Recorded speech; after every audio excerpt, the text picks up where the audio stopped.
नमस्कार. मी शिवाजी बर्डे मोहिनी कृषी सेवा वाजता पाहतो त्यांचे संचालक. ढगाळ हवामानामुळे डाळिंब पिकावर मुळीबंद असल्यामुळे साईज आणि कलरमध्ये आकर्षकपणा चकाकी येण्यासाठी कृषीडेकचे सायझर आणि पेसोनाईट जर वापरलं तर याचे रिपोर्ट आपल्याला इतर झालेले आहे.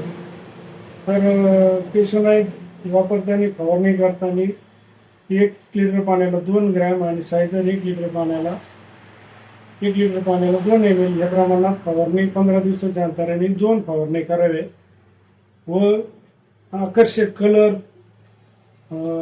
चव आणि साईज वाढवण्यासाठी खालून जमिनीतून जर तुम्ही 2 लिटर सायझर आणि पेसोनाईट 2 किलो जर सोडलं तर नैसर्गिकरित्या मला कुठलेही केमिकलचा रेसिड्यू त्या मॉलिक्यूलमध्ये राहणार नाही याची मी तुम्हाला खात्री देतो.